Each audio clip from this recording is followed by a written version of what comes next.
ഒരാഴ്ചയായപ്പോൾ തന്നെ ഒരു കുഞ്ഞ് അമ്മയുടെ ഗർഭപാത്രത്തിൽ കിടക്കുന്ന ഫോട്ടോ നമ്മൾ കണ്ടിട്ടില്ലേ, അതേ രീതിയിൽ ആ സകല ഭാഗത്തു നിന്നുള്ള പാറകളെല്ലാം അവിടെ തന്നെ നിന്നോണ്ട് ഈ നടുക്ക് ഭാഗത്ത് മാത്രം അത് പാറ വിണ്ടുകീറിച്ച് പരിശുദ്ധ അനുഗ്രഹങ്ങൾക്ക് ഞാൻ എന്ത് പകരം കൊടുക്കും? ഞാൻ രക്ഷയുടെ പാനപാത്രം ഉയർത്തി കർത്താവിൻ്റെ തിരുനാമം വിളിച്ചപേക്ഷിക്കും. ഈശോ മിശിഹായിക്കും പരിശുദ്ധ അമ്മയ്ക്കും കോടാനുകോടി നന്ദി. എൻ്റെ പേര് ഹണി ബാബു. ഞാൻ കൊല്ലം ജില്ലയിലെ ആയൂരിൽ നിന്ന് വരുന്നു. 2020 ഫെബ്രുവരി മാസം 8-ാം തീയതിയാണ് ഞാൻ ഇവിടെ വന്ന് ആദ്യമായിട്ട് ഉടമ്പടി എടുക്കുന്നത്. ആ സമയത്ത് 30 ലക്ഷം രൂപയുടെ കടബാധ്യതയായിട്ടായിരുന്നു ഞാൻ അമ്മയുടെ മുമ്പിൽ വന്നത്. അപ്പോൾ എൻ്റെ അമ്മയും അനിയത്തിയും ഇവിടെ വന്ന് ഉടമ്പടി എടുത്തു. എന്നോട് പറഞ്ഞു, മോളെ നീയും കൂടെ വന്ന് ഉടമ്പടി എടുക്കുക, നിൻ്റെ പ്രശ്നങ്ങൾക്കെല്ലാം ഉള്ള പരിഹാരം നിൻ്റെ അമ്മ കണ്ടെത്തി തരുമെന്ന് പറഞ്ഞു. അങ്ങനെ ഞാനിവിടെ വന്ന് ഉടമ്പടി വെച്ചു. എൻ്റെ ആദ്യത്തെ നിയോഗം എന്ന് പറയുന്നത് ഈ 30 ലക്ഷത്തിൻ്റെ കടബാധ്യത വീട്ടാൻ ഞങ്ങൾക്ക് ആകെയുള്ള മാർഗ്ഗം ഞങ്ങൾ താമസിക്കുന്ന വീട് സ്ഥലവും വിൽക്കുക എന്നുള്ളത് മാത്രമാണ്. 1.5 വർഷത്തിലേറെയായിട്ട് ഞങ്ങളത് വിൽക്കാൻ സാധിക്കുന്നില്ല. അപ്പോൾ അമ്മ മാതാവ് ഇടപെട്ടാൽ മാത്രമേ സാധ്യമുള്ളൂ. ഞാൻ ഇവിടെ വന്ന് ഉടമ്പടി എടുത്തു. ഉടമ്പടിയുടെ നേർച്ചൂപ്പ് കൊണ്ടുവന്ന് ഞങ്ങളുടെ സ്ഥലത്തിൻ്റെ ചുറ്റുവിട്ട് അമ്മയോട് വിശ്വാസ പ്രമാണം ചൊല്ലി പ്രാർത്ഥിച്ചു. ഒരുപാട് പേര് ഞങ്ങളുടെ വീട് സ്ഥലവും വാങ്ങാനൊക്കെ വേണ്ടിയിട്ട് വന്നു. എങ്കിലും പഴയ വീടായതുകൊണ്ടും ചെറിയൊരു ഭാഗം മാത്രമേ ഉള്ളൂ കോൺക്രീറ്റ്, ബാക്കിയെല്ലാം ഓടിട്ട പഴയ വീടാണ്. ആർക്കും വലിയ താല്പര്യമില്ലാതെ അവർ തിരിച്ചുപോയി. അപ്പം ഞാൻ ഇതിനു മുമ്പ് എൻ്റെ ഹസ്ബൻഡിനോട് പറഞ്ഞായിരുന്നു, നമുക്ക് ഈ വീടൊന്ന് ചെറുതായിട്ടൊന്ന് പുതുക്കി പണിയാം, ഉള്ള സ്വർണ്ണം എന്തെങ്കിലും കൊണ്ടേ പണയം വെച്ചിട്ട് ചെറുതായിട്ട് പുതുക്കി പണിതാൽ ചിലപ്പോൾ ഇതിനാൾ വരുമായിരിക്കും എന്ന്. അപ്പോൾ ഹസ്ബൻഡിനോട് പറഞ്ഞു, നമ്മളിത് വിൽക്കാനിട്ടേക്കുമല്ലേ, ഇനി നമ്മളിത് എന്ത് ചെയ്തെന്ന് പറഞ്ഞാൽ നമ്മുടെ കയ്യിൽ നിന്നുള്ള കാശും കൂടെ ഇറങ്ങിപ്പോയി അതും കൂടെ കടവാവത്തേ ഉള്ളെന്ന്. അങ്ങനെ ഞാൻ പ്രാർത്ഥിച്ചുകൊണ്ടിരുന്നപ്പോൾ ഒരു ദിവസം ഹസ്ബൻഡ് തന്നെ എന്നോട് പറഞ്ഞു, നാളെ മോള് പറഞ്ഞ കണക്ക് തന്നെ നമുക്കൊന്നും കൂടെ ഇതങ്ങ് പുതുക്കി പണിതാലോ എന്ന് ചോദിച്ചു. അങ്ങനെ ഫെബ്രുവരി മാസം 8-ാം തീയതി ഞാനിവിടെ ഒന്ന് ഉടമ്പടി എടുത്തു. അതേ വർഷം തന്നെ ഓഗസ്റ്റ് 26-ാം തീയതി ഞങ്ങളുടെ വീട് പുതുക്കി പണിത് അതിൻ്റെ കൂദാശകർമ്മം നിർവഹിക്കാൻ പരിശുദ്ധ അമ്മ ഇടപെട്ട് ഞങ്ങൾക്ക് അത് നടത്തി തന്നു. ആ വീട്ടിൽ ഞങ്ങൾ താമസിച്ചുകൊണ്ടിരിക്കുക. അപ്പോഴും ഈ 30 ലക്ഷത്തിൻ്റെ കടബാധ്യത അങ്ങനെ നിൽക്കുക. അപ്പം ഞങ്ങൾക്ക് അതിൻ്റെ കൂടെ ജപ്തി നോട്ടീസും കൂടെ വന്നു. ആ വർഷം 2021 മാർച്ച് 31 മുമ്പായിട്ട് ഈ വസ്തു ഇതിൻ്റെ തുക 30 ലക്ഷം അടച്ചു തീർത്തിട്ടില്ല എന്നുണ്ടെങ്കിൽ നമ്മൾ ജപ്തിയാണ്. അപ്പോൾ ഞാൻ അമ്മയോട് പറഞ്ഞു, എൻ്റെ മാതാവേ, ഞാൻ അമ്മയുടെ മുമ്പിൽ നിന്ന് ഉടമ്പടി എടുത്തു, അമ്മ എനിക്കെല്ലാം നടത്തി തരുവാണ്, ഈ സ്ഥലത്തിൻ്റെ വിൽപ്പന കൂടി അമ്മയൊന്ന് നടത്തി തരണേന്ന്. ഒരുപാട് പേര് വന്ന് വസ്തു കണ്ടു. അപ്പം എല്ലാവർക്കും സ്ഥലത്തിൻ്റെ താല്പര്യം. ആ സമയത്ത് തന്നെ ഞങ്ങളുടെ സഹോദരിയുടെ മകൾ തന്നെ ആ വസ്തു വാങ്ങാൻ താല്പര്യം പ്രകടിപ്പിച്ച് ഇങ്ങോട്ട് വന്നു. മാതാവിൻ്റെ പരിശുദ്ധ അമ്മയുടെ കൃപയാൽ ആ വസ്തു ഞങ്ങളുടെ സഹോദരിയുടെ മകൾ തന്നെ വാങ്ങാനിട വന്നു. അതുകൊണ്ട് മാതാവ് ഒരുക്കി തന്നെ ഒരു വലിയ കൃപ എന്ന് പറയുന്നുണ്ട്. അവർ തന്നെ അത് എടുത്തതുകൊണ്ട് ഞങ്ങൾ വിറ്റ് ആ വീട്ടിൽ തന്നെ ഞങ്ങൾ ഇറങ്ങുവോളം ഞങ്ങൾക്ക് അവിടെ തന്നെ താമസിക്കാനുള്ള കൃപ തന്നു പരിശുദ്ധ അമ്മ മാതാവ് അനുഗ്രഹിച്ചു. അങ്ങനെ മാർച്ച് 31 മുമ്പായിട്ട് ഞങ്ങൾ ഈ 30 ലക്ഷം രൂപയും ബാങ്കിൽ അടച്ചു തീർത്തു. ഒന്നിച്ചടച്ചതുകൊണ്ട് ഞങ്ങൾക്കൊരു 2 ലക്ഷം രൂപ ഞങ്ങളുടെ കയ്യിൽ മിച്ചം വന്നു. ആകെയുള്ളത് ഈ 2 ലക്ഷം രൂപയാണ്. ഇതുകൊണ്ട് ഞങ്ങൾക്ക് വീട് പണിയണം. ഞാൻ രണ്ടാമത് വെച്ച നിയോഗം എന്ന് പറയുന്നത് എനിക്കൊരു വീട് തരണം എന്നുള്ളതാണ്. എനിക്ക് സ്ഥലമുണ്ട്. ഞങ്ങൾ വീട് വെക്കാൻ വേണ്ടിയിട്ട് ഒരു 10 വർഷം മുമ്പ് ഒരു സ്ഥലം ഞങ്ങളുടെ ടൗണിനോട് ചേർന്ന് മേടിച്ചിട്ടതായിരുന്നു. അവിടെ ഒരു വീട് പണിയണമെങ്കിൽ ഞങ്ങളുടെ കയ്യിലിരിക്കുന്ന ഈ 2 ലക്ഷം രൂപ അവിടുത്തെ കാർഡ് പറിക്കാൻ പോലും മതിയാവത്തില്ല. അപ്പം ഞങ്ങൾ ഒരു ലോണിനെ സമീപിക്കാം ബാങ്കിൽ. ഞങ്ങൾക്ക് അക്കൗണ്ടിൽ എൻ്റെ ഹസ്ബൻഡിന് ഒരു മെഡിക്കൽ ഷോപ്പാണ് നടത്തുന്നത്, ചെറിയൊരു മെഡിക്കൽ ഷോപ്പ്. അതാണ് ഞങ്ങളുടെ ആകെയുള്ള വരുമാന മാർഗ്ഗം. അപ്പം ഞങ്ങൾ അത് വെച്ചിട്ട് ലോണിന് അപ്ലൈ ചെയ്തു. ദേശസാൽകൃത ബാങ്കിൽ 3 ബാങ്കിൽ കയറി ഇറങ്ങിയിട്ടും അവർ ലോണ് തന്നില്ല. അപ്പം ഞാൻ ഹസ്ബൻഡിനോട് പറഞ്ഞു, നമുക്ക് ഇത്രത്തോളം നടത്തി തരുന്ന പരിശുദ്ധ അമ്മ മാതാവ് നമുക്ക് എത്രയും വേഗം വീട് തരാൻ വേണ്ടിയിട്ടാണ് ഇതെല്ലാം നിഷേധിക്കുന്നത്, നമുക്ക് വേറൊരു വഴി കാണിച്ചു തരുമെന്ന് പറഞ്ഞു. അപ്പോൾ എൻ്റെ അമ്മ കോഴിക്കോടാണ്. മമ്മി എന്നെ വിളിച്ചിട്ട് പറഞ്ഞു, മോളെ എന്തോരം പ്രൈവറ്റ് ബാങ്കുകളുണ്ട്, ഈ ബാങ്കിൻ്റെയും മറ്റേ ബാങ്കിൻ്റെയും ഒക്കെ പലിശ നിരക്ക് സെയിം ആണെന്നുണ്ടെങ്കിൽ നീ അവിടെ ഒന്ന് അപ്രോച്ച് ചെയ്യാൻ. അങ്ങനെ ഞങ്ങൾ പ്രൈവറ്റ് ബാങ്ക് HDFC ബാങ്കിനെ സമീപിച്ചു.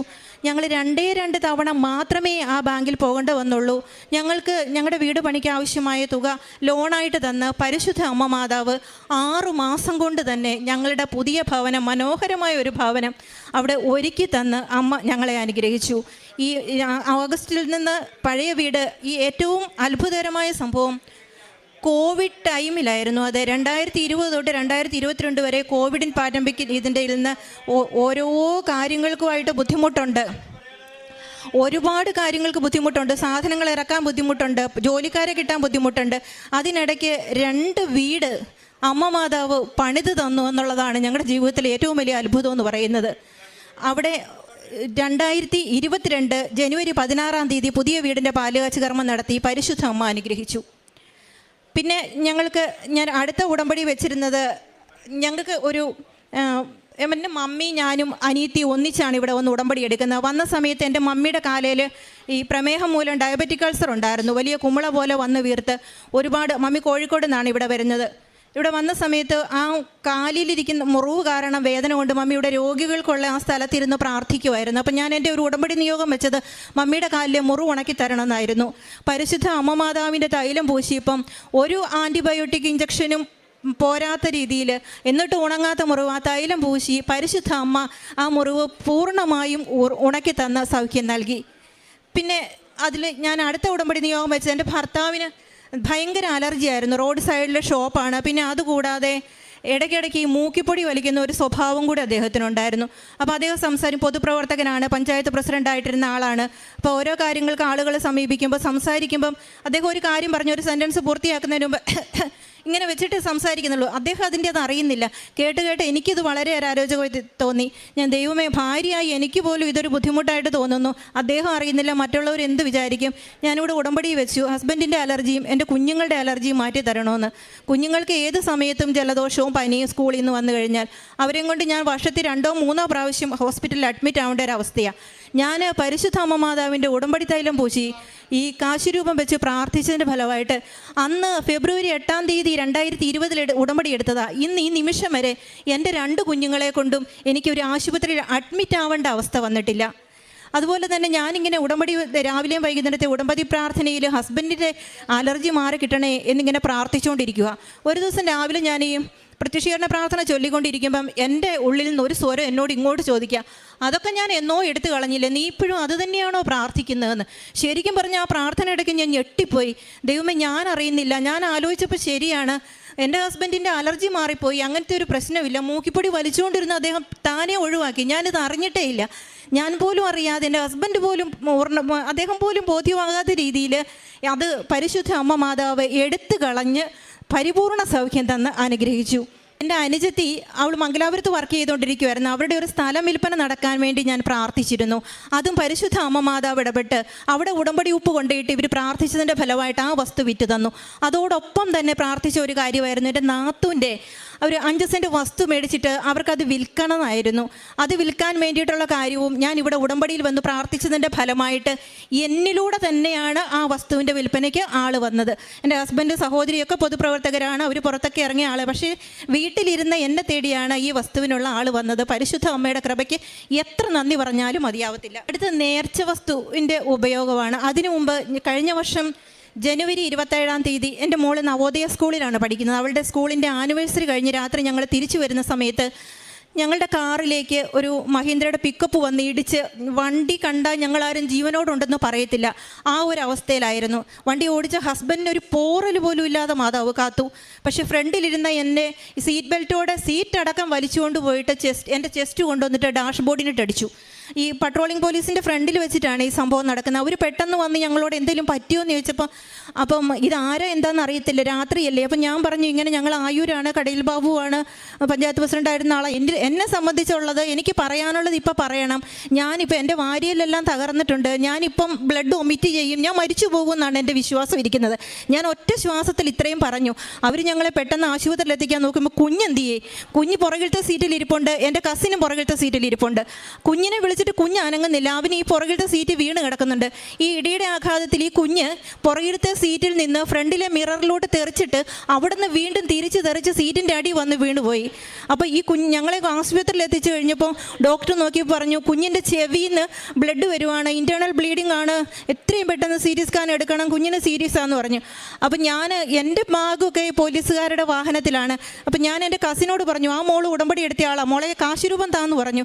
ആ കാശുരൂപം ഉടമ്പടി കാശുരൂപം മേടിച്ച് ഞാൻ എൻ്റെ കുഞ്ഞിൻ്റെ തലയിൽ വെച്ച് പ്രാർത്ഥിച്ചു, പരിശുദ്ധ അമ്മ മാതാവേ, ഞാൻ ഉടമ്പടിയിലുള്ള ആളാണ്, അമ്മ എൻ്റെ കുഞ്ഞിനെ രക്ഷിച്ചു തരണം, വേറെ ഒന്നും ഞാൻ അമ്മയോട് ചോദിക്കത്തില്ല. ഞാനിങ്ങനെ എന്താ എൻ്റെ അന്നേരത്തെ മാനസികാവസ്ഥ എന്ന് എനിക്കറിയില്ല. അതുപോലെ പ്രാർത്ഥിച്ചു കൊണ്ടിരുന്ന സമയത്ത് എൻ്റെ ചെവിയിൽ ഒരു സ്വരം കേൾക്കുക, ആരാ പറഞ്ഞ് നിൻ്റെ കുഞ്ഞിൻ്റെ ചെവിക്ക് അകത്തെന്നാ ബ്ലഡ് വരുന്നത്, നീ ഒന്ന് നോക്കിക്കുക, അത് പുറത്തെന്നല്ലേ എന്ന്. ഞാൻ അവിടെ നിന്നോട്ട് ഉച്ചത്തിൽ ഡോക്ടറോട് പറഞ്ഞു, എൻ്റെ കുഞ്ഞിൻ്റെ ചെവിക്ക് അകത്ത് മുറിഞ്ഞിട്ടില്ല, അവിടെ നല്ല ബ്ലഡ് വരുന്നു, ഒന്ന് നോക്കാമെന്ന് പറഞ്ഞു. ഡോക്ടർ ഒരുമാതിരി ഒരു അസ്വസ്ഥതയോടെ, ശരിയാ ഞാൻ അവരുടെ ട്രീറ്റ്മെൻറ്റ് തടസ്സപ്പെടുത്തുവാണ് അതിനിടയ്ക്ക് കൂടെ, എനിക്കറിയാം. പക്ഷേ പെട്ടെന്ന് ഡോക്ടർ ഒരു ടോർച്ച് എടുത്ത് കുഞ്ഞിൻ്റെ ചെവിക്കകത്ത് അടിച്ചു നോക്കിയപ്പം നല്ല ക്രിസ്റ്റൽ ക്ലിയർ ആയിട്ട് നമുക്ക് കാണാം, കുഞ്ഞിൻ്റെ ചെവിക്കകത്ത് നല്ല ക്ലിയർ ആണ്. അവൻ്റെ ചെവിയുടെ ഈ സൈഡിൽ നിന്ന് ബ്ലഡ് വന്നിട്ട് മുറിഞ്ഞിട്ട് ചെവിക്കകത്തേക്ക് ബ്ലഡ് ഒഴുകുന്നതായിരുന്നു. പരിശുദ്ധ അമ്മ മാതാവ് എൻ്റെ കുഞ്ഞിനെ CT സ്കാനൊക്കെ എടുത്ത് ഇവൻ ഒമിറ്റ് ചെയ്തുകൊണ്ട് CT സ്കാൻ എടുത്തെങ്കിലും അതിന് യാതൊരു മരുന്ന് പോലും കൊടുക്കാതെ കൊണ്ട് എൻ്റെ കുഞ്ഞിന് പരിപൂർണ്ണ സൗഖ്യം തന്നു. അവന് ഒരു ബുദ്ധിമുട്ടും ഉണ്ടാകാതെ ഈ നിമിഷം വരെ ഞങ്ങളെ കാത്തു. എത്ര നന്ദി പറഞ്ഞാലും മതിയാവത്തില്ല. അടുത്തത് നേർച്ച വസ്തുവിൻ്റെ ഉപയോഗം തന്നെയാണ്. എൻ്റെ പുതിയ വീടിൻ്റെ പണി നടന്നപ്പം ഞങ്ങൾക്ക് അവിടെ ഒരു കിണർ കുത്തണം. ഞങ്ങൾക്ക് വെള്ളമില്ല. അപ്പോൾ കിണറിൻ്റെ പണിയൊക്കെ തുടങ്ങിയപ്പോൾ തൊട്ട് ഞാൻ എന്ത് ചെയ്യും, ഞാൻ ഓരോ ദിവസവും കിണറിൻ്റെ ചുറ്റും നടന്ന് വിശ്വാസ പ്രമാണം ചൊല്ലി പ്രാർത്ഥിക്കും. ഈ വീടിൻ്റെ പണി നടന്നപ്പോഴും എൻ്റെ ജോലി ഇത് തന്നെയാണ്. ഞാൻ വിശ്വാസ പ്രമാണം ചൊല്ലി പ്രാർത്ഥിച്ച് ഇങ്ങനെ വീടിൻ്റെ തറയ്ക്ക് ചുറ്റും നടക്കും. അപ്പോൾ കിണറിനകത്ത് വെള്ളം കിട്ടുന്നില്ല. താഴോട്ട് പോകുന്തോറും ഇപ്പം കാണും വെള്ളം എന്നുള്ളൊരു രീതിയിലാണ് എല്ലാവരും ഒരുപാട് പ്രാർത്ഥനകൾ ഞങ്ങളുടെ ഈ കാര്യം പറഞ്ഞ് പ്രാർത്ഥിക്കുന്നുണ്ട്. പക്ഷേ വെള്ളമില്ല. അവർ വെടി പൊട്ടിക്കണം, കടുത്ത പാറയാണെന്ന് പറഞ്ഞു. വെടി പൊട്ടിക്കാൻ 2 വെടി പൊട്ടിച്ചപ്പോഴത്തേക്കും അയൽവക്കംകാർക്കൊക്കെ പേടി. റെസിഡൻഷ്യൽ ഏരിയയാണ്, അങ്ങനെ ചെയ്യാൻ നമുക്ക് മനസ്സിന് വിഷമം. അതവിടെ നിർത്തിവെച്ചു. ഉടനെ അവർ പറഞ്ഞു നമുക്കെന്തോ മെഷീൻ കൊണ്ടുവന്നിട്ട് ഡെയിലി 12,000 രൂപ എങ്ങാണ്ടാണ് ആ മെഷീൻ കൊണ്ടുവന്ന് പണിയാൻ. ആ മെഷീൻ്റെ അതിൻ്റെ ആ മുന പോകുന്നതല്ലാതെ അതിൻ്റെ ബ്ലേഡ് നശിച്ചു പോകുന്നതല്ലാതെ പാറ പൊട്ടിക്കാൻ പറ്റുന്നില്ല. ഒരു ദിവസം വൈകുന്നേരം ഞങ്ങൾ ചെന്നപ്പോൾ ജോലിക്കാർ പണിയൊക്കെ നിർത്തി വാഹനത്തിൽ സകല ഉപകരണങ്ങളും കയറ്റി ഈ കിണർ പണി ഉപേക്ഷിച്ച് പോകാൻ പോവുക. അപ്പം ഞാൻ പറഞ്ഞു, ഹസ്ബൻഡിനോട് പറഞ്ഞു, ഇതെന്തായാലും പറ്റത്തില്ല. ഞാൻ അമ്മയുടെ ഉടമ്പടി വെച്ചത് എനിക്ക് അമ്മയുടെ വീട് ഒരുക്കി തരുവാണെന്നുണ്ടെങ്കിൽ എനിക്കിവിടെ താമസിക്കാനുള്ള വെള്ളവും എൻ്റെ പരിശുദ്ധ അമ്മ ഭൂമിയുടെ അഗാധങ്ങളിൽ നിന്ന് എനിക്ക് ഉണ്ടാക്കി തരുമെന്ന് എനിക്കറിയാം. ഈശോയോട് പറഞ്ഞ് അത് സാധിച്ചു തരും. അങ്ങനെ ഞങ്ങളുടെ കോൺട്രാക്ടർ വന്നപ്പോഴും അദ്ദേഹവും പറഞ്ഞു ശരി നമുക്ക് മുന്നോട്ട് പോകാം, വരുന്നത് വരട്ടെ എന്ന് പറഞ്ഞു. അങ്ങനെ ഞങ്ങൾ കിണർ പണിക്കാർ അവർ കെമിക്കൽ എന്തോ കിണറ്റിനകത്ത് ഒഴിച്ച് പാറ വിണ്ട് കീറി മാറാൻ വേണ്ടിയിട്ടുള്ളത് അവരുടെ കെമിക്കൽ പ്രവർത്തിച്ചോട്ടെ. ഞാൻ അന്ന് തൊട്ട് അതുവരെ ഞാൻ മടിച്ചു നിന്നു. കാരണം കിണർ പണിക്കാർ അതിനകത്ത് ഇറങ്ങി ചവിട്ടുമല്ലോ. എൻ്റെ പരിശുദ്ധ അമ്മ മാതാവിൻ്റെ ഉപ്പ് ഞാൻ എങ്ങനെയാണ് അവർ ചവിട്ടുന്നിടത്ത് ഇടുന്നതെന്നോർത്താ വിശ്വാസ പ്രമാണം മാത്രം ചൊല്ലി കിണറിന് ചുറ്റും നടന്ന ഞാൻ ആ നിമിഷം മുതൽ ഈ വിശ്വാസ പ്രമാണം ചൊല്ലുന്നതിനൊപ്പം ഉടമ്പടി ഉപ്പ് കിണറിൻ്റെ സൈഡിൽ മൊത്തം ഇട്ടിട്ട് അമ്മയോട് പ്രാർത്ഥിച്ച അമ്മ എനിക്ക് നീ എവിടെ നിന്നാണോ വെള്ളം തരേണ്ടത് ആ ഭാഗത്തെ പാറ പിളർത്തി മാറ്റി നീ എനിക്ക് വെള്ളം തരുമെന്ന് ഞാൻ ഉറച്ചു വിശ്വസിക്കുന്നു എന്ന് പറഞ്ഞു. അങ്ങനെ കെമിക്കൽ ഒഴിച്ചു പോയി ഒരാഴ്ചയായപ്പോൾ തന്നെ ഒരു കുഞ്ഞ് അമ്മയുടെ ഗർഭപാത്രത്തിൽ കിടക്കുന്ന ഫോട്ടോ നമ്മൾ കണ്ടിട്ടില്ലേ, അതേ രീതിയിൽ ആ സകല ഭാഗത്തു നിന്നുള്ള പാറകളെല്ലാം അവിടെ തന്നെ നിന്നോണ്ട് ഈ നടുക്ക് ഭാഗത്ത് മാത്രം അത് പാറ വിണ്ട് കീറിച്ച് പരിശുദ്ധ അമ്മ എനിക്ക് വെള്ളം തന്നു. ഇന്നും നല്ല തെളിനീര് അത് ഉപയോഗിച്ചിട്ടാണ് ഞാൻ ഇന്ന് അമ്മയുടെ അടുത്തേക്ക് വന്നത് തന്നെ. അത്രയും തന്ന അനുഗ്രഹം അമ്മ എനിക്ക് തന്നിട്ടുണ്ട്. അടുത്തത് തന്നെ അപ്പം എനിക്ക് എൻ്റെ ആഗ്രഹം എന്ന് പറഞ്ഞാൽ ഞാൻ ജേർണലിസം കഴിഞ്ഞ ആളാണ്. ഞാൻ പത്രത്തിൽ സബ് എഡിറ്ററായിട്ട് വർക്ക് ചെയ്തുകൊണ്ടിരുന്ന ആളാണ്. അപ്പം വിവാഹം കഴിഞ്ഞ ശേഷം എനിക്ക് എൻ്റെ ജോലി തുടരാൻ പറ്റിയിട്ടില്ല. വീട്ടിലെ സാഹചര്യങ്ങൾ കൊണ്ടാണ് ഈ കുഞ്ഞുങ്ങളെ ഇട്ടിട്ട് പുറത്ത് ജോലിക്ക് പോകാനുള്ള ബുദ്ധിമുട്ട് കൊണ്ട് ഞാൻ ജോലി വേണ്ടാന്ന് വെച്ചു. അപ്പോൾ എൻ്റെ ഏറ്റവും വലിയ ആഗ്രഹം എൻ്റെ കുഞ്ഞുങ്ങൾക്ക് നല്ല വിദ്യാഭ്യാസം കൊടുക്കണം. അമ്മ തന്ന കുഞ്ഞുങ്ങളാണ്. ഞാൻ എപ്പോഴും അമ്മയോട് പറയുന്ന ഒരേ ഒരു കാര്യമേ ഉള്ളൂ, അമ്മേ ഈ മക്കൾ എൻ്റെയല്ല, നീ എന്നെ വളർത്താനേൽപ്പിച്ചതാ. എന്നിൽ പല കുറവുകളും ഉണ്ട്. അമ്മ ഈ കുഞ്ഞുങ്ങളെ വളർത്തിയേക്കണമെന്ന് പറയും. അപ്പം ഞാൻ പ്രാർത്ഥിച്ചു അമ്മ എൻ്റെ കുഞ്ഞിന് നവോദയയിൽ കിട്ടിയിരുന്നെങ്കിൽ എനിക്ക് ആഗ്രഹമുണ്ടായിരുന്നു. അങ്ങനെ ഞാൻ അവളെ അതിൻ്റെ എൻട്രൻസ് എഴുതിപ്പിക്കാൻ തീരുമാനിച്ചു. ഒരു 3 മാസത്തെ കോച്ചിങ് മാത്രമേ ഞങ്ങൾക്ക് ഓൺലൈനായിട്ട് അവൾക്ക് കൊടുക്കാൻ സാധിച്ചുള്ളൂ. അവളെ എക്സാം സെൻറ്ററിൽ കൊണ്ടിരുത്തി എൻട്രൻസ് എക്സാമിന് കൊണ്ടിരുത്തിയപ്പോൾ ഞാൻ എൻ്റെ ഉടമ്പടി കാശ് രൂപ എടുത്ത് കുഞ്ഞിൻ്റെ കയ്യിൽ കൊടുത്തു. അതിനൊപ്പം സെഫാനിയ 3:17 നിൻ്റെ ദൈവമായ കർത്താവ് നിനക്ക് വിജയം തരുന്ന യോദ്ധാവ് നിൻ്റെ മധ്യയുണ്ട് എന്നുള്ള വചനവും കൊടുത്തു. എന്നിട്ട് കുഞ്ഞിന് എക്സാം 2 മണിക്കൂർ സമയമുണ്ട് എക്സാമിന്. ഞാൻ ഹസ്ബൻഡിനോട് പറഞ്ഞു നമ്മൾ എന്തിനാണ് ഇവിടെ ഇരിക്കുന്നത്, നമുക്ക് പുറത്ത് തൊട്ടടുത്തുള്ള പള്ളിയിൽ എവിടെയെങ്കിലും പോകാം, അവിടെ പോയിരുന്ന് എനിക്ക് പ്രാർത്ഥിക്കണമെന്ന് പറഞ്ഞു. അങ്ങനെ ഞാൻ പോയി അടുത്തുള്ള പള്ളിയിൽ പോയി ജപമാല ചൊല്ലി വിശ്വാസ പ്രമാണം ചൊല്ലി അവിടെ ഇരുന്ന് പ്രാർത്ഥിച്ചു. മോളെയും കൂട്ടി പോന്നു. ജൂൺ മാസത്തിൽ ഇതിൻ്റെ റിസൾട്ട് വന്നപ്പം ഇവരുടെ കോച്ചിങ് സെൻറ്ററിലെ ടീച്ചർ എന്നെ വിളിച്ചു പറഞ്ഞു ആൻമരിയയ്ക്ക് അഡ്മിഷൻ ആയിട്ടുണ്ട് കേട്ടോ, ഒന്നും കൂടെ ഒന്ന് കൺഫേം ചെയ്യണമെന്ന്. ഞാൻ കൺഫേം ചെയ്യാനൊന്നും നിന്നില്ല. ഞാൻ ഓടിച്ചെന്ന് മാതാവിൻ്റെ മുമ്പിൽ കമിഴ്ന്ന് വീണ് കിടന്ന് നന്ദി പറഞ്ഞു. ഞാൻ ആ പള്ളിയിൽ പോയിരുന്ന് പ്രാർത്ഥിച്ചത് മൊത്തം എൻ്റെ കുഞ്ഞിന് അഡ്മിഷൻ തരണേന്ന് പ്രാർത്ഥിച്ചിട്ടേ ഇല്ല. എൻ്റെ കുഞ്ഞിൻ്റെ ഭാവിക്ക് നന്മയ്ക്കാണെങ്കിൽ മാത്രം എൻ്റെ അമ്മയെ ഈശോയോട് പറഞ്ഞ് ഇടപെടണമെന്നേ പ്രാർത്ഥിച്ചിട്ടുള്ളൂ. അപ്പോൾ എനിക്ക് അമ്മ കുഞ്ഞിന് അഡ്മിഷൻ തന്ന് അനുഗ്രഹിച്ചു. അടുത്തത് ഞങ്ങളുടെ കടയിൽ ഞാൻ നേരത്തെ പറഞ്ഞ ഞങ്ങൾക്കൊരു കുഞ്ഞു മെഡിക്കൽ ഷോപ്പാണുള്ളത്. ഞങ്ങൾ അതുകൊണ്ടാണ് ജീവിക്കുന്നത്. അപ്പം കടയിൽ നമുക്ക് മെഡിസിൻ രംഗത്തുള്ളവർക്കറിയാം നമുക്ക് ചില മെഡിസിൻസിന് കൺട്രോളുണ്ട്. നമുക്ക് എടുക്കുന്നതിനും വിപണനം ചെയ്യുന്നതിനും എല്ലാം നമുക്ക് കിട്ടും. പക്ഷേ ഡോക്ടറുടെ പ്രിസ്ക്രിപ്ഷനിൽ അത്രയും പെയിനായിട്ടുള്ളവർക്ക് നല്ല ഒരുപാട് പെയിനുള്ള രോഗികൾക്ക് അങ്ങനെയൊക്കെ കൊടുക്കുന്നതാണ്. അപ്പോൾ ഞങ്ങളുടെ കടയിൽ ഒരു പയ്യൻ വന്നിട്ട് പറഞ്ഞു ഇങ്ങനെ ഞങ്ങളുടെ അമ്മ സുഖമില്ലാതെ കിടക്കുകയാണ്, അമ്മയ്ക്ക് ഭയങ്കര ഈ മെഡിസിൻ ഞങ്ങൾക്ക് തരാമോ എന്ന് ചോദിച്ചു. ഹസ്ബൻഡ് പറഞ്ഞു നമുക്ക് പ്രിസ്ക്രിപ്ഷൻ വേണം, ഡോക്ടർ പ്രിസ്ക്രിപ്ഷൻ ഇല്ലാതെ ഈ മെഡിസിൻ നമുക്ക് എടുക്കാൻ പറ്റില്ല, H1 ലിസ്റ്റിലുള്ള മെഡിസിൻസ് ആണ്. അപ്പം ഇവൻ ശരി കൊണ്ടുവരാം. അവൻ കൊണ്ടുവന്നു. ഒരു പഴയ പ്രിസ്ക്രിപ്ഷനായിരുന്നു. ശരി, നമ്മൾ അതിനനുസരിച്ചുള്ള മരുന്ന് കൊടുത്തു. അത് കഴിഞ്ഞ് വീണ്ടും ഒരാഴ്ച കഴിഞ്ഞപ്പോഴത്തേക്കും ഈ പയ്യൻ വീണ്ടും ഇത് കൊണ്ടുവന്നു. ഹസ്ബൻഡ് പറഞ്ഞു, മോനെ സ്റ്റോക്കില്ല എന്ന് പറഞ്ഞു. ഈ അതിൻ്റെ പിറ്റേ ദിവസം വേറൊരു പയ്യൻ വന്നു ഈ മെഡിസിൻ ചോദിച്ച്. അപ്പോൾ ഇത്തരം മെഡിസിൻസ് ഒരാൾ ചോദിക്കുമ്പോൾ നമ്മൾ കറക്റ്റായിട്ട് അവരുടെ പ്രിസ്ക്രിപ്ഷൻ മേടിച്ച് അതിൻ്റെ പ്രിൻ്റ് ഔട്ട് എടുത്ത് നമുക്ക് സൂക്ഷിക്കണം. അങ്ങനെ നമുക്കത് വിപണനം ചെയ്യാൻ പറ്റത്തുള്ളൂ. അപ്പോൾ നോക്കിയപ്പം ആ പയ്യനും കൊണ്ടുവന്ന പ്രിസ്ക്രിപ്ഷൻ ഈ തലയാഴ്ച വന്ന് കൊച്ചു കൊണ്ടുവന്ന അതേ പ്രിസ്ക്രിപ്ഷൻ തന്നെയാണിത്. അപ്പം ഹസ്ബൻഡ് കടയിലുള്ളപ്പോഴും ഇവർ വന്ന് വാങ്ങും, പിന്നെ സ്റ്റാഫ് കടയിലുള്ളപ്പോഴും ഇവരിത് ചോദിച്ചു വരും. പക്ഷേ നമ്മുടെ സ്റ്റാഫും ഇവരും തമ്മിൽ നമുക്ക് അറിയാമല്ലോ. അങ്ങനെ പിറ്റേ ആഴ്ച ഈ പയ്യൻ ഇതേ സാധനം ചോദിച്ചു വന്നു കഴിഞ്ഞപ്പോൾ ഹസ്ബൻഡ് പറഞ്ഞു, സാധനം ഇല്ല, നമുക്ക് സ്റ്റോക്കില്ല, അടുത്ത ആഴ്ച കിട്ടുകയുള്ളൂ എന്ന് പറഞ്ഞു. ആ സമയത്ത് ഞാനും കടയിലുണ്ടായിരുന്നു. അപ്പോൾ ഈ പയ്യൻ അവിടെ നിന്ന് കുറേ നേരം നിന്ന് കെഞ്ചി, ഒന്ന് തരാമോ എന്ന് ചോദിച്ചു. എന്നോടും പറഞ്ഞു, ചേച്ചി ഒന്ന് പറ, ചേട്ടനോട് എന്ന് പറ, എനിക്കിതൊന്ന് തരാൻ പറ. പറഞ്ഞു, മെഡിസിൻ സ്റ്റോക്കില്ല മോനെ എന്ന് പറഞ്ഞു. അപ്പോൾ എൻ്റെ ഹസ്ബൻഡ് ഇവൻ കുറേ സമയം അവിടെ നിന്ന് കെഞ്ചി പറഞ്ഞു, മോനെ നിനക്കറിയാലോ ഇത് H1 ലിസ്റ്റിലുള്ള മെഡിസിൻസ് ആണ്, ഇത് നമുക്കങ്ങനെ മിസ്യൂസ് ചെയ്യാൻ പറ്റത്തില്ല. അന്നേരം ഇവൻ പറയും, ഞാനൊരു ഫാർമസിസ്റ്റ്, എനിക്കറിയാം ഈ മെഡിസിൻ കിട്ടാനുള്ള ബുദ്ധിമുട്ട്, പക്ഷേ എനിക്കിത് തന്നേ തീരൂ. ഹസ്ബൻഡ് പറഞ്ഞു, മെഡിസിൻ ഇല്ല, ഇനി ഉണ്ടെങ്കിലും ഞാൻ നിനക്ക് തരില്ല, നീ ഇത് മിസ്യൂസ് ചെയ്യുവാണെന്ന് എനിക്കറിയാമെന്ന് പറഞ്ഞു. ആ പറഞ്ഞത് അപ്പോഴേക്കും ഈ പയ്യൻ ഭയങ്കരമായിട്ട് അങ്ങ് വയലൻ്റായി. അവിടെ നിന്നിട്ട് ഭയങ്കര ചീത്ത വിളിച്ചു. ഒരുപാട് നമുക്ക് ഈ ലോകത്ത് ഞാൻ കേട്ടിട്ടില്ലാത്ത രീതിയിലുള്ള ഭാഷകളെല്ലാം വിളിച്ചു. എന്നിട്ട് അവിടെ നിന്നിട്ട് ഷൗട്ട് ചെയ്തു, ഇപ്പം നിന്നെ കാണിച്ചു തരാമെന്ന്. അപ്പോഴേക്കും ഈ കുട്ടികളൊക്കെ കുറേ പേര് ഒരു ഗ്യാങ്ങാ, തലേന്ന് വന്നവന് തലയാഴ്ച വന്ന് ഇവർ കുറച്ച് പേര് ഒന്നിച്ച് അവിടെ ഇവിടുന്നും കൂടെ ഓടി വന്നിട്ട് എന്താ സംഭവം എന്ന് ചോദിച്ചുകൊണ്ട് അപ്പോൾ ഇവരെല്ലാവരും കൂടെ അന്നേരം ഇയാളത് തരുന്നില്ല, പൗത്തി വെച്ചേക്കുക, നമുക്ക് പണി കാണിച്ചു കൊടുക്കാമെന്ന് പറഞ്ഞു. ഈ ചെക്കൻ അവിടെ നിന്നുകൊണ്ട് തന്നെ പെട്ടെന്ന് ഫോണിൽ ഡ്രഗ് ഇൻസ്പെക്ടറെ വിളിച്ചു. അപ്പോൾ ഇതെല്ലാം കണ്ട് ഞാൻ ഷോപ്പിലിരിപ്പുണ്ട്. അപ്പോൾ ഞാൻ ഹസ്ബൻഡ്, ദൈവം തമ്പുരാനെ, നമ്മൾ ഒരു തെറ്റും ചെയ്യാതെ നമുക്ക് പണി കിട്ടുവാണ്. അപ്പോൾ ഞാൻ എവിടെ പോയാലും എൻ്റെ കയ്യിൽ അമ്മയുടെ ഉടമ്പടി കാശ് രൂപ ഉണ്ടാകും. അപ്പോൾ ഞാൻ ഹസ്ബൻഡിനോട് ചോദിച്ചു, ഇത് നമുക്ക് പണിയാവുമോ? ഇത് പറഞ്ഞ് ചോദിച്ചുകൊണ്ടിരിക്കുന്നതിനിടയ്ക്ക് ഒരു 5 മിനിറ്റിനകത്ത് പോലീസ് അവിടെ വന്നു. പെട്ടെന്ന് നമ്മുടെ അവിടുത്തെ പോലീസ് അവർ ജീപ്പിൽ വന്നിട്ട് ഹസ്ബൻഡിനെ അങ്ങോട്ട് വിളിച്ചിട്ട് ചോദിച്ചു, എന്താ അച്ഛാ ഈ സംഭവം എന്ന് ചോദിച്ചു. അപ്പം ഹസ്ബൻഡ് കാര്യം പറഞ്ഞു, ഞാനിത് കൊടുക്കാത്തത് കൊണ്ടുള്ള വിഷയമാണ്. അപ്പോൾ ഇവർ ഡ്രഗ് ഇൻസ്പെക്ടറെ വിളിച്ച് പറഞ്ഞത്, ഇന്ന സ്ഥലത്തുള്ള മെഡിക്കൽ ഷോപ്പിൽ നിന്ന് എന്തോ നമ്മൾ കൊടുക്കാൻ പാടില്ലാത്ത ലഹരി കലർന്ന മരുന്ന് കൊടുത്തിട്ട് സ്കൂൾ കുട്ടികൾ അബോധാവസ്ഥയിൽ എവിടെയോ വീണ് കിടപ്പുണ്ടെന്നായിരുന്നു പരാതി. പോലീസ് വന്ന് അന്വേഷിച്ചു. അപ്പം ഞാൻ കടയ്ക്കകത്തുകൂടെ നടന്ന് ഈ അമ്മമാതാവിൻ്റെ ഉടമ്പടി കാശ് രൂപം എൻ്റെ കടയുടെ കൗണ്ടറിലും ഓരോ മെഡിസിൻ വെച്ചിരിക്കുന്നവിടെ എനിക്ക് എന്താണോ ചെയ്യാൻ പറ്റുന്നത് അതെല്ലാം ഞാൻ ഈ കാശ് രൂപം വെച്ച് കുരിശ് വരച്ച് പ്രാർത്ഥിച്ചു.